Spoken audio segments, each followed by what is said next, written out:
programas para emprendimientos, quiero compartirles el día de hoy que nosotros somos parte de una red de Google, de aceleradoras avaladas por Google, que se llama Google for Startups. Nuestro programa Impacto Lab, nuestra aceleradora, es un programa de acompañamiento para startups.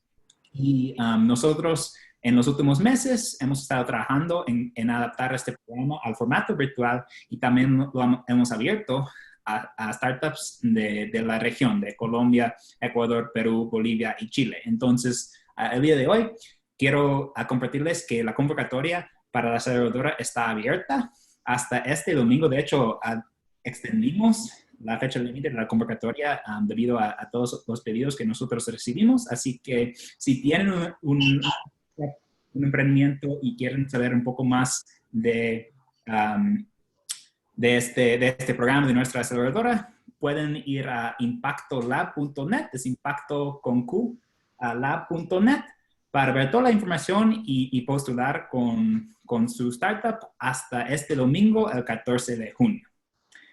Con esta introducción, tengo el gusto de presentarles a Alejandro Pérez de Fleury Hurtado, que nos va a contar un poco de hoy de los aspectos legales importantes, tanto durante la cuarentena como en todo lo que vendrá después, en términos de la nueva realidad laboral. Alejandro, un gusto tenerte con nosotros el día de hoy. Bienvenido. Muchas gracias, Justin, por la invitación. Es un honor poder participar y colaborar activamente con el ecosistema emprendedor del Ecuador, que cada día está creciendo y cada día se hace mucho más profesional.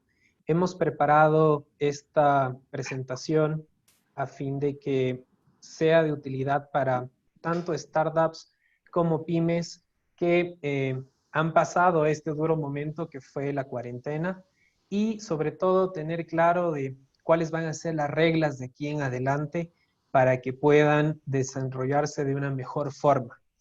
Entendemos que la particularidad de las startups y de las pymes es que probablemente no tengan mucho personal en nómina, sin embargo, basta que haya una persona en nómina para que estas normas sean aplicables, por lo que es importante conocerlas y sobre todo saber cómo aplicarlas de aquí en adelante. Solo quiero que me confirmen si pueden ver la presentación para poder iniciar. Y la vemos. Perfecto. Bueno, voy a hacer un recuento de cómo ha sido cómo ha sido el desarrollo del derecho laboral en el Ecuador para ponernos un poco en contexto y tener claro por qué la normativa no ha evolucionado al mismo ritmo que la economía y que el desarrollo de los negocios en general. Nuestro Código del Trabajo parte de un concepto industrial en donde había fábricas, donde había obreros, y data de 1938. Ha tenido, yo los llamo parches a lo largo de la historia, porque no ha sido adaptado a la realidad del tiempo. Lamentablemente el código todavía hace referencia mucho a la relación obrero-patronal y no a las nuevas realidades que tienen que ver con servicios, con tecnología, que son totalmente distintos al trabajo de una fábrica. En el año 2016, uno de los grandes avances, por llamarlo de alguna forma, fue el Acuerdo Ministerial 190, que de cierta forma trata de regular el teletrabajo por primera vez en el sector privado. Antes de esa fecha no existía ninguna norma que lo regule. En el 2018 hay una primera reforma y lo que se busca es que el teletrabajo empiece a ser el estándar para grupos vulnerables, entendiéndose estos a las personas, a mujeres embarazadas, discapacitados, personas de la tercera edad o que sufren algún tipo de enfermedad que limite su movilidad. El teletrabajo busca incluirlos a ellos en el ámbito laboral y ser una herramienta que permita generar más empleo que en las condiciones normales. En este año, en el 2020, sufrimos la pandemia a mediados de marzo. Se dicta el Acuerdo 076 que de cierta forma busca crear una obligatoriedad para llevar adelante el teletrabajo de forma emergente para las empresas. Sin embargo, no considera y no regula varios aspectos que durante todo este tiempo que estuvo vigente la cuarentena causaron ciertos inconvenientes con la herramienta. Y aquí yo quisiera hacer un énfasis. El problema no fue el teletrabajo, sino la forma en la que se fue implementado.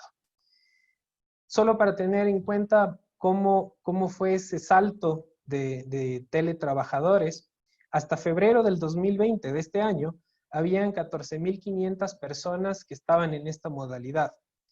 Al 27 de mayo, esa cifra sube a 420.000 personas que de la noche a la mañana tuvieron que implementar el teletrabajo sin conocer realmente a qué se estaban metiendo y sobre todo el empleador, el cómo podía implementarlo en sus empresas.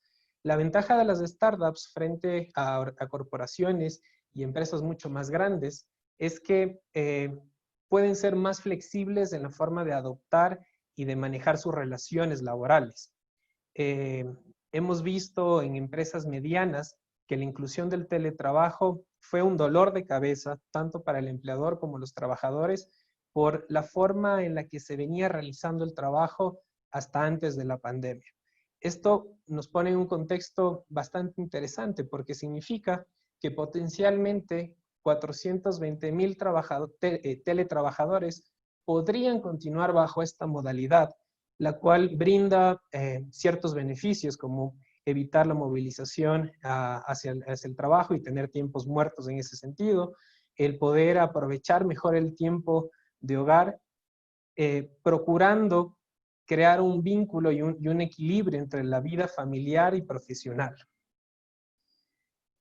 Para entender cómo funcionó en el mundo, porque Ecuador no fue ajeno a esto, empresas, los gigantes tecnológicos implementaron el teletrabajo igual en sus empresas, con la diferencia de que, por ejemplo, en Twitter se dieron cuenta de que era mucho más eficiente tener a los trabajadores bajo esta modalidad y les permitió que teletrabajen para siempre.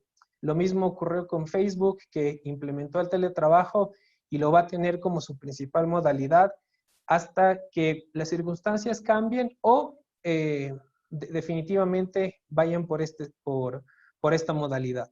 Un caso bastante curioso, y claro, hay que entender también la realidad suiza, estableció que el Tribunal Supremo de Suiza estableció que en el caso de que la empresa haya acordado el teletrabajo, debe además asumir los costos relacionados con el alquiler, porque el domicilio de la persona terminó siendo también su lugar de trabajo. Entonces, para la legislación suiza, eso significa de que el empleador tiene que aportar también en el pago del alquiler del trabajador.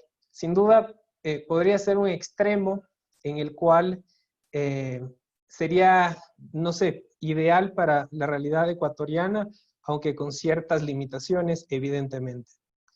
Ahora, para ponernos ya entrando en materia y ponernos un poco en contexto, esta presentación se llama Del cubículo al Smart Working porque salimos del esquema tradicional de ir a la oficina 8 horas al día con los tiempos de movilización y lo que significa estar físicamente presente en un lugar de trabajo. Yo le he llamado el cubículo, en donde existe un horario de trabajo que debe ser cumplido. Necesariamente es una relación presencial. Existe, por lo tanto, mecanismos de supervisión y control, tanto como el ingreso, el tomar la hora de ingreso, la hora de almuerzo, la hora de salida, y ese control permite además tener un registro para llevar adelante el pago de horas extras, pagar también beneficios adicionales como transporte, uniformes, alimentación, que son rubros que algunas empresas lo brindan, otros no, y ese costo al final del día puede ser asumido por el empleador o directamente por el trabajador. Esto de cierta forma ata a los trabajadores a estar físicamente presentes en ese cubículo, a trabajar desde este espacio que ha destinado la oficina y en la medida de lo posible a ser eficientes bajo esos recursos. ¿Qué sucedió con la implementación del teletrabajo emergente? Es que trasladamos ese mismo concepto de oficina al hogar, y ahí es donde la herramienta fue mal aplicada. Es iluso y es totalmente ilógico pensar que las personas, por estar en sus casas, disponen de más tiempo para trabajar. Y aquí es donde uno de los conceptos clásicos del derecho laboral, y es el estar a disponibilidad del empleador las 8 horas al día, carece de sentido y es algo que debemos empezar a separarnos de ahí. ¿Por qué? Porque el hecho de que estén las personas en su hogar no significa que tienen más tiempo libre, sino que tienen que administrarlo de una mejor forma. Por ejemplo, en el caso de padres de familia, que además sus hijos ya no iban a la escuela, significaba que tenían que atender a los hijos, estar pendientes de que asistan a clases, ocuparse de las obligaciones del hogar y además trabajar. Hemos visto casos en donde empresas mantenían este concepto de las 8 horas laborables y generó mucho estrés, mucha desconformidad con la herramienta del teletrabajo, pero no porque la herramienta sea el problema en sí, sino la forma en la que fue adaptada. Al hablar de teletrabajo, necesariamente tenemos que hablar de un salto, un cambio de paradigma en la forma en la que se llevan adelante las actividades laborales.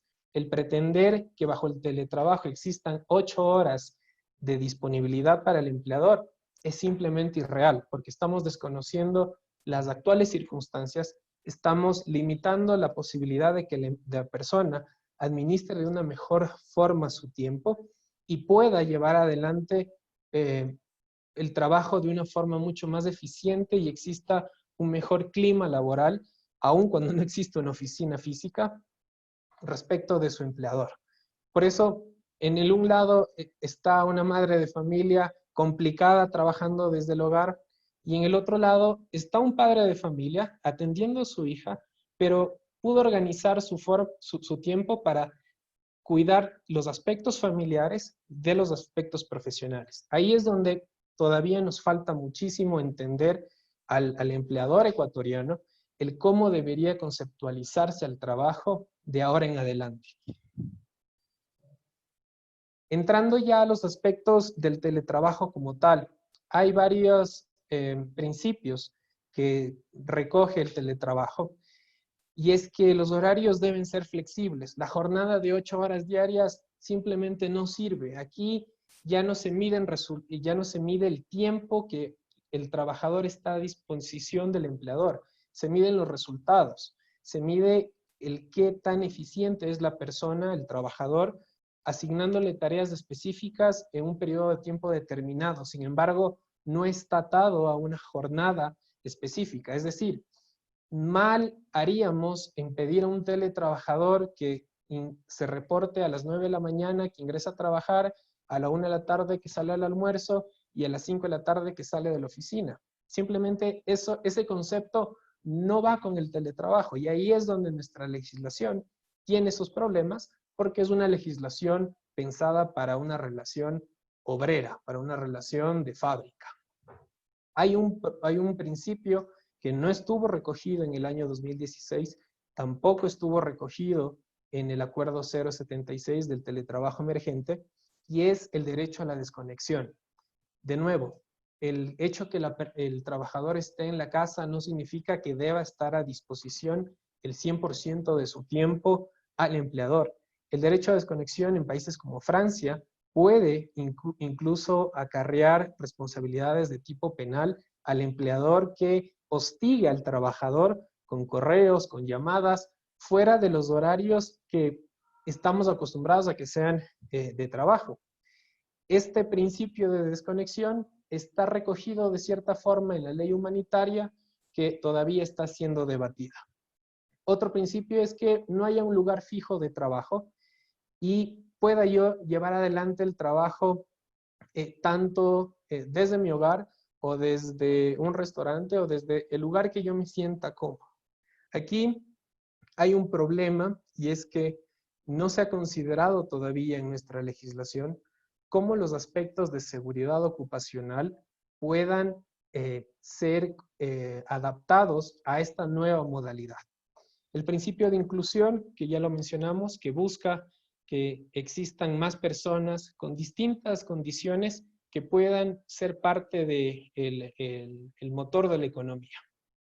Ahora bien, voy a mencionar los aspectos más relevantes de cada uno de los instrumentos que tenemos el día de hoy y de cómo ustedes como empleadores deberían analizarlos y considerarlos para hacer del teletrabajo el nuevo estándar de aquí en adelante y sobre todo que ese teletrabajo sea la herramienta útil que pretende ser y no sea un mecanismo que complique la relación laboral y genere inconvenientes entre ambas partes. Primero, entender que el código de trabajo nuestro es bastante retrógrado y no avanzado en estos conceptos. Por lo tanto, beneficios y derechos laborales para el teletrabajador son los mismos que tendría un trabajador presencial. La jornada laboral, hemos mencionado, es un concepto que no va al teletrabajo, no puede ser aplicado al teletrabajo y debemos empezar a pensar la forma en la que se miden esos resultados que se esperan por parte del trabajador. El concepto de riesgos laborales, ¿qué sucede si es que la persona tiene un accidente en su casa? ¿Es un accidente de trabajo? ¿Qué sucede si la persona se enferma? ¿Es una enfermedad profesional? Son conceptos que deben necesariamente ser discutidos, deben ser adaptados a esta nueva modalidad. Un tema bastante curioso y es que respecto de licencias y permisos, usualmente cuando había la entrega de libretas de los hijos o había una cita médica, una persona de trabajo presencial solicitaba un permiso a su empleador por un tiempo determinado para cumplir con esa diligencia. Bajo el teletrabajo, ¿es necesario estas figuras de permisos? Evidentemente las licencias de maternidad, de paternidad, de lactancia deben mantenerse, pero el tema de permisos, ¿hasta qué punto tengo que decirle a mi empleador, oiga, tengo que salir porque mi hijo tiene un partido de fútbol o mi hija tiene una presentación en la escuela?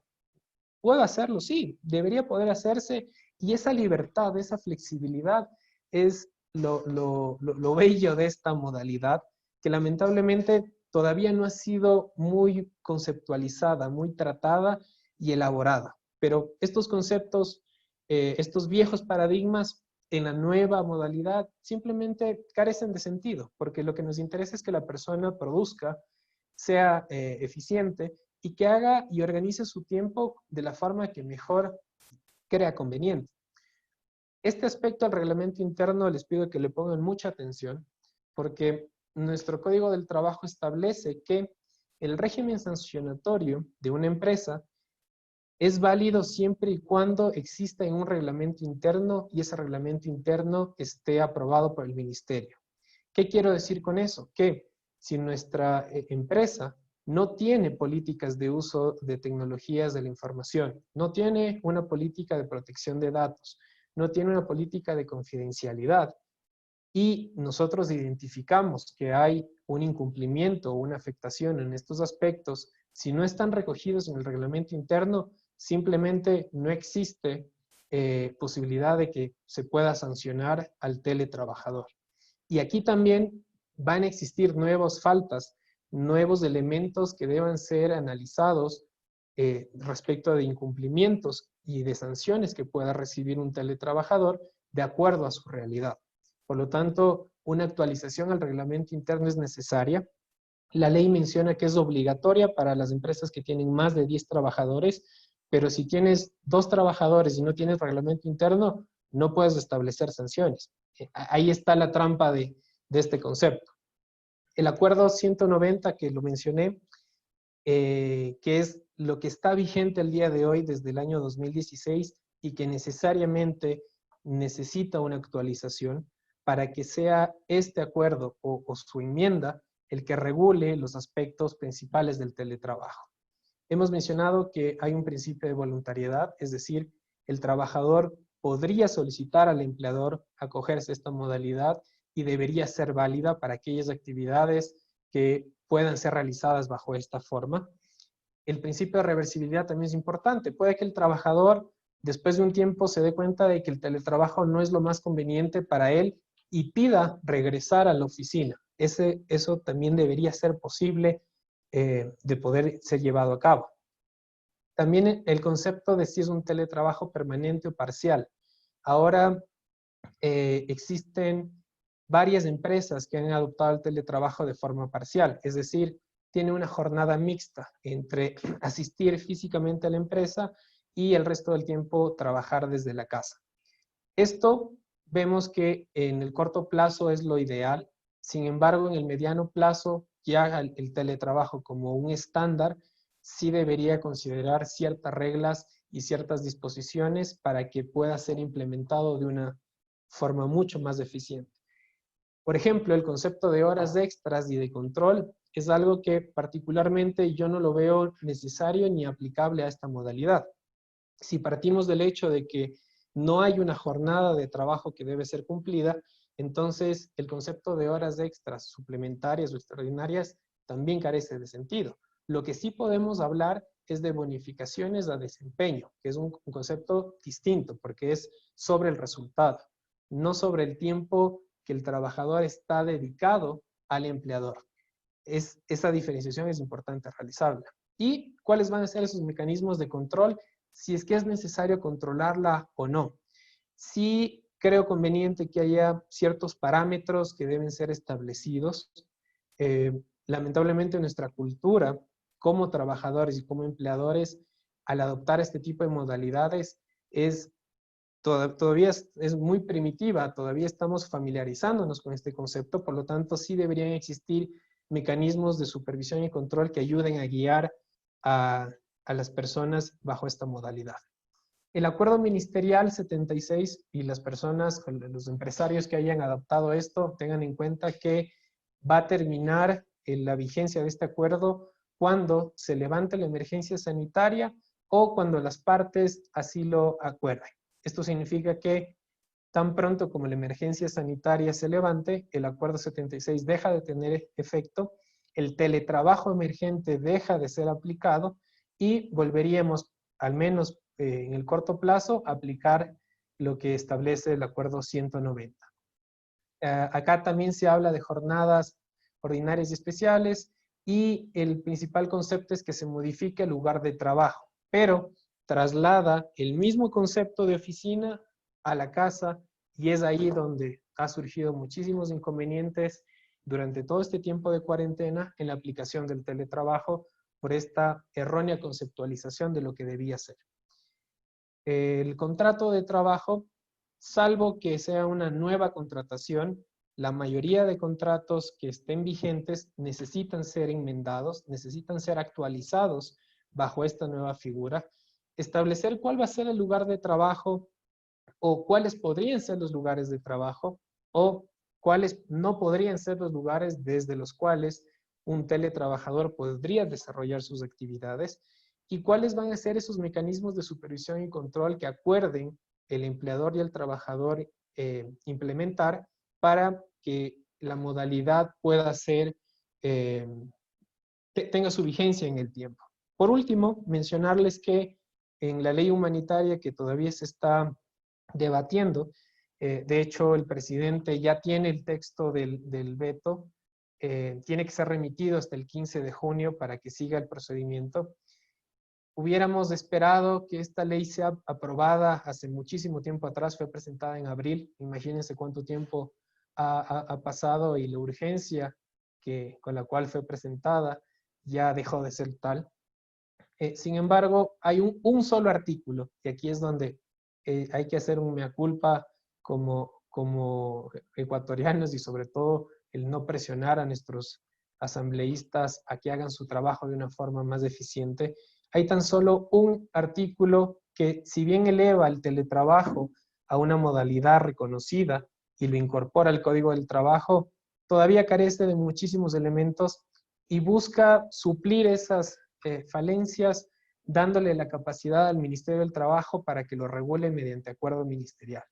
Y aquí solo un concepto jurídico, y es que la seguridad jurídica como tal no solo es tener normas claras, sino tener normas claras que estén vigentes y que sean aplicables y respetadas por las instituciones.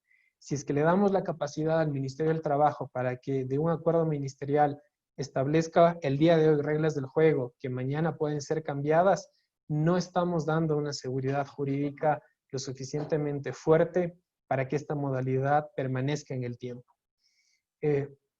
Esta ley humanitaria pudo haber hecho más, pudo haber ido más allá en lo que se requiere de las relaciones trabajador-empleador. Sin embargo, se ha limitado y fue un aspecto político netamente recaudatorio, y que a pesar de eso se eliminó de la parte recaudatoria. Entonces, hoy día quedó en una ley que no es de interés del Ejecutivo y que perdió su propósito al ser editada por parte de la Asamblea. Sin embargo, creo que hay elementos suficientes para considerar al teletrabajo como una herramienta válida. Considero que nuestro horizonte y a lo que debemos apuntar todos es al Smart Working, y es parte del título de esta presentación. El Smart Working va mucho más allá del teletrabajo que lo hemos discutido. El Smart Working es trabajar desde donde sea, como sea. No hay barreras en el Smart Working. Significa que yo podría ser contratado por una empresa ecuatoriana y vivir en Colombia o vivir en cualquier otro país y aún así poder tener esa relación laboral.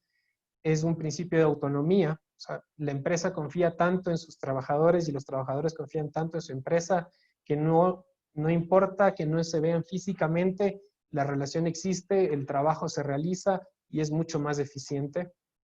Hay aspectos como la comunicación asincrónica y estática, en donde no necesito estar conectado en el mismo, a la misma hora con mi jefe, sino que simplemente puedo mandar un correo, mi jefe lo responderá cuando tenga tiempo, eventualmente cuando hay una reunión y el uso horario lo permita, lo podemos llevar a cabo. El Smart Working es, si bien no es aplicable a todos los tipos de actividades, evidentemente hay actividades que van a ser físicas por mucho tiempo, sí puede ser utilizado y debería ser nuestro ideal para los trabajos de oficina, para el trabajo intelectual, muchos de ellos desarrollados por startups, por emprendimientos que apuntan a eso, al mercado de servicios. Espero que esta breve discusión que hemos tenido haya brindado ciertas luces, haya también tenido el efecto de ser un llamado de atención de cómo el teletrabajo tiene que ser conceptualizado, de por qué estos viejos paradigmas definitivamente no van con los tiempos actuales, y el cómo nosotros debemos ver la forma de presionar a nuestros asambleístas, de presionar a nuestros dirigentes a que adopten esta modalidad. El Código del Trabajo va a cumplir 100 años y no, al día de hoy no sirve, no es la mejor herramienta para poder desarrollar el trabajo en el país. Sin embargo, es algo con lo que tenemos que vivir hasta que eso suceda, y existe la forma de hacerlo. Una vez más, agradecer a Impacto por el espacio.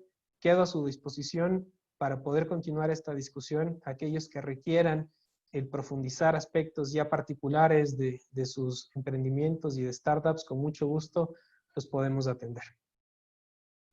Muchísimas gracias, Alejandro, por la presentación y también por los consejos que les diste a todos los emprendedores en la audiencia. Ahora tenemos la oportunidad para que la audiencia haga preguntas, Alejandro. Entonces, ustedes, si tienen preguntas sobre una parte de la presentación o cualquier otra cosa dentro del tema de este webinar, pueden ir escribiendo las preguntas en el chat para que las podamos leer y las podamos contestar. Entonces, les damos algunos minutos algunos segundos más bien, para que pongan sus preguntas en el chat, si tienen preguntas para Alejandro sobre este tema. A ver, Alejandro, tenemos la primera pregunta de Oscar. Nos pregunta, si eres freelance, ¿cómo recomiendas potenciar aún más nuestro Smart Working? Ok, en un freelance evidentemente no hay una relación laboral. Tienen mucha más libertad y no están atados a este régimen que es bastante conservador actualmente. El Smart Working es el poder, voy a regresar solo en la lámina, el Smart Working es poder tener ese tipo de comunicación y que sea útil para las partes. El estar conscientes de que el trabajo es remoto, sin embargo, no significa que sea eh, desconectado de la realidad, simplemente que se lo realiza en el tiempo y forma que en este caso el freelance considere oportuno o pueda distribuirlo dentro de su tiempo. Eso es importante. Y sobre todo que la contraparte entienda esa flexibilidad que tiene el ser freelance sin caer en exceso, teniendo en cuenta que además existe ese derecho a la desconexión en donde uno mismo puede establecer cuál es el periodo de tiempo en el cual no puede ser conectado bajo ninguna circunstancia y de esa forma poder ser mucho más eficiente y trabajar sobre la marcha con sus contrapartes. Gracias, Alejandro. La siguiente pregunta viene de Luis. El empleado que realiza teletrabajo, ¿a qué leyes está ligado? ¿A las leyes del país en el que se encuentra la empresa o al país en el que reside el empleado? Esa es una muy buena pregunta. Aquí, al día de hoy, si una empresa extranjera que no tiene presencia física en Ecuador contrata a un ecuatoriano, estaría sometido a las leyes del Ecuador, aun cuando no tenga esa presencia física. Hay países en donde se han desarrollado estos hubs de servicios, por ejemplo, Uruguay, países en Europa, en donde se brindan servicios transnacionales y se da la posibilidad de que las leyes del país del empleador, de la empresa que contrate esos servicios, sean los que apliquen, aun cuando las personas físicamente no se encuentren ahí.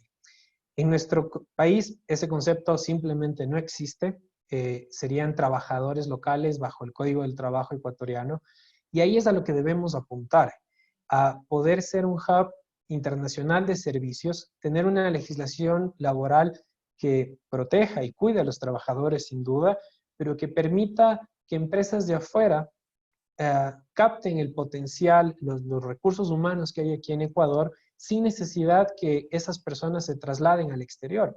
Podemos ser un excelente hub de servicios financieros, también un hub de servicios tecnológicos. Lo importante es que entendamos que la flexibilidad no es precarización. Muchas veces se lo confunde. La flexibilidad es eso, es permitir que más ecuatorianos trabajen, tengan un empleo y las empresas tengan los incentivos suficientes para contratar a esas personas sin que se generen relaciones conflictivas como lo son al día de hoy. Perfecto. La siguiente pregunta viene de Nina. En el caso de contratos a teletrabajo, una vez levantada la emergencia, ¿van a requerir un tipo de contrato nuevo? Sí, como lo he mencionado, el acuerdo 076 que establece el teletrabajo emergente tiene un periodo de vigencia y es que se levanta la emergencia y ese teletrabajo vuelve a ser un trabajo presencial. Si es que la empresa y el trabajador se dieran cuenta de que esta modalidad es útil para ambas partes, debe ser implementada y necesariamente debe haber un contrato de trabajo que recoja esas condiciones. Si es un trabajador antiguo, será una adenda o una enmienda a ese contrato. Si es un trabajador nuevo, será un contrato que ya contenga estas disposiciones. Listo. La siguiente pregunta es de Washington. Con la nueva posibilidad de crear empresas SaaS, ¿estas pueden ser concebidas únicamente bajo teletrabajo? Um, si bien la figura societaria de las sociedades por acciones simplificadas es es un gran hito en nuestro derecho societario. Al final del día son sociedades y no tienen un privilegio sobre las figuras tradicionales, las sociedades anónimas o compañías limitadas. El beneficio está en el aspecto de derecho societario. La forma en la que estas SAS contraten a sus empleados sí podría recoger en su gran mayoría y en las actividades que así lo permitan al teletrabajo como el estándar. Entonces, es algo que debería ser considerado para las SAS que se están constituyendo en estos días, el usar al teletrabajo como el estándar para sus relaciones con los trabajadores. Muchas gracias por tu respuesta, Alejandro. La siguiente pregunta viene de Francisco. ¿Se tiene alguna idea de cuándo ya será aprobada la ley humanitaria y se emite en el registro oficial? Como lo comentaba, el plazo que tiene el presidente para remitir sus observaciones a la Asamblea termina el 15 de junio. Si es que existen observaciones, la Asamblea tiene que tratarlas en una sola sesión y allanarse a esas u objetarlas, y tiene un plazo de 30 días adicionales para eso. Como mencioné, el propósito de la ley humanitaria era recaudatorio, se eliminó eso de la ley, quedaron aspectos, a mi modo de ver, muy dispersos, que al día de hoy esa ley humanitaria, si es aprobada o no tendría el impacto que se busca, sobre todo a nivel de relaciones laborales, que era uno de sus propósitos. Pero estamos hablando de que a partir del 15 de junio hay 30 días adicionales para que la Asamblea se pronuncie y vaya al registro oficial o se archive el proyecto si es que así lo considera. Gracias por la respuesta. Y la última pregunta que tenemos hasta el momento viene de Lorena. Las personas consideradas como vulnerables pueden hacer teletrabajo y también en ocasiones ir físicamente a la organización.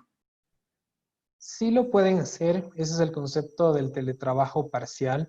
Lo importante es delimitar esa necesidad de asistir físicamente a la organización, a la oficina, y si es que es necesaria o no. Mi recomendación para el grupo de personas vulnerables, dadas las circunstancias actuales y una vez que estas circunstancias sanitarias sean superadas, es consideren y evalúen hasta qué punto su presencia física es necesaria para llevar adelante una actividad en específico y mantengan el teletrabajo como el estándar, como la forma de llevar adelante sus actividades en el día a día. Perfecto. Nos llegó otra pregunta de Luis. En cuestión de teletrabajo, los empleados que residimos en Ecuador somos menos competitivos a empleados de otros países que sí tienen flexibilidad laboral. Absolutamente, absolutamente.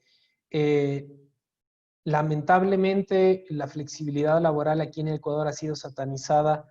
Los mismos sindicatos no entienden lo que es el teletrabajo. Todavía ellos mantienen este concepto patronal, de obrero, y estas modalidades que son aplicadas al sector de servicios, que según estadísticas es uno de los sectores más grandes de la economía real.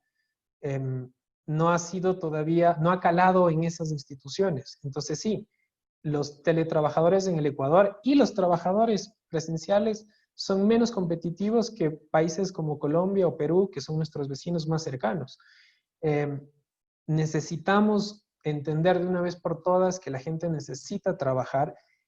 No por esa necesidad van a existir abusos, pero sí deben existir las herramientas suficientes que permitan que la contratación y la desvinculación de personal no sea el problema y el dolor de cabeza que es al día de hoy.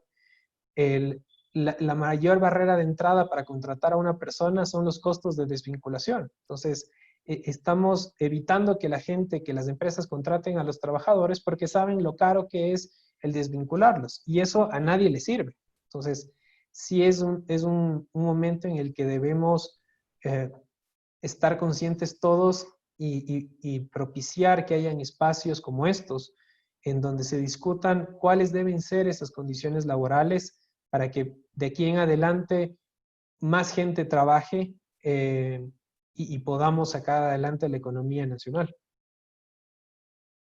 Perfecto, muchísimas gracias Alejandro por contestar todas las preguntas. Ya cerramos con la parte de preguntas y respuestas y realmente quiero agradecerte a ti Alejandro por tu colaboración en este webinar y toda la información muy valiosa que has compartido con la audiencia y también quiero agradecerles a todos ustedes, toda la audiencia por estar con nosotros el día de hoy. Acuérdense que pueden seguir a Impacto en redes sociales para enterarse de todos los webinars que tenemos en estos días. Alejandro, muchísimas gracias. Muchas gracias, Justin. De nuevo, gracias a Impacto. Quedamos a su disposición. Siempre un gusto poder colaborar con ustedes. Que tengan un buen día a todos. Perfecto. Chao a todos.